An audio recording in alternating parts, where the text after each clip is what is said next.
నాకు ఒక అందం, ఒక వన్య తెచ్చారంటే దత్తు గారు.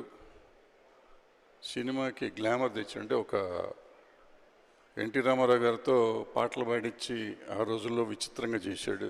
ఎవరి పిచ్చోడు అనుకున్నాం. అప్పుడు సినిమా రిలీజ్ అయినాక మమ్మల్ని పిచ్చోళ్ళని చేశాడు. ఆ తర్వాత రాఘవేంద్రరావు గారు మాస్టర్ క్రాఫ్ట్స్మెన్. తెలుగు సినిమాకి గత భారత సినిమాకే ఒక రకమైన కొత్త ఒరవడి సృష్టించాడు. వీళ్ళిద్దరూ కలిసి ఎన్ని సినిమాలు చేశారో దిక్కుమొక్కు లేదు. వీళ్ళిద్దరూ కలిసి అద్భుతాలు చేశారు. అలాగే మనకి ఎక్విప్మెంట్లో అద్భుతమైన కొత్త ఎక్విప్మెంట్లు కానీ సినిమా ఇండస్ట్రీ తెలుగు ఎప్పుడు చిన్న సెక్టర్, అంటే భారతదేశంలో తెలుగు రీజనల్ లాంగ్వేజ్ కాబట్టి చాలా దూరంగా ఉండేది. అటువంటిది ఏసీఎస్ వచ్చి ఎక్విప్మెంట్లో రెవల్యూషన్ తీసుకొచ్చింది. దాంట్లో భాగస్వామి అయిన మా కిరణ్ దీనికి ప్రొడ్యూసర్ అయ్యి, దత్తు గారు అదయ్యి, సరే మా కృష్ణ గారు పద్మాలయ సంస్థల గురించి మీకు అందరికీ చెప్పక్కర్లేదు. మా బంగారి కూడా కలిసి, వీళ్ళు ముగ్గురు కలిసి మా జయకృష్ణని పరిచయం చేస్తూ, అట్లాగే తడాని దడదళ్ళాడిస్తూ ఉంటుంది ఆ పిల్ల. వీళ్ళు అద్భుతంగా తీశారు. అయితే మాకు ఈ సినిమా జరుగుతున్నంతకాలం నన్ను కూడా ఏదో కొంచెం ఉన్నాను, పక్కన తిరుగుతూ ఉండేవాడిని. మా అజయ్ భూపతి వెనకాల తిరుగుతూ ఉండేవాడిని.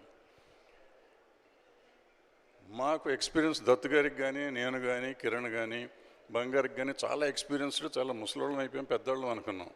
మాకు భయం ఏంటి తెలుసా?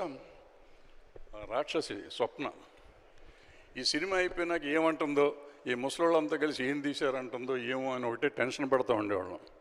మొన్న రష్ చూసినాక అంకుల్ సినిమా బాగుంది అంకుల్ అంది. అమ్మాయి నీకు నిజంగా నచ్చింది అని. నిజంగా నచ్చింది అంకుల్ అంది. దాంతో మేమందరం పరీక్ష పాస్ అయినట్టు ఉంది. ఎప్పుడు మేము స్కూల్లో, మేమంతా కాలేజీల్లో, స్కూల్లో ఎగ్జాములు పాస్ అయిన లెవెల్లో మా స్వప్న గారు మాకు సర్టిఫికేట్ ఇచ్చారు.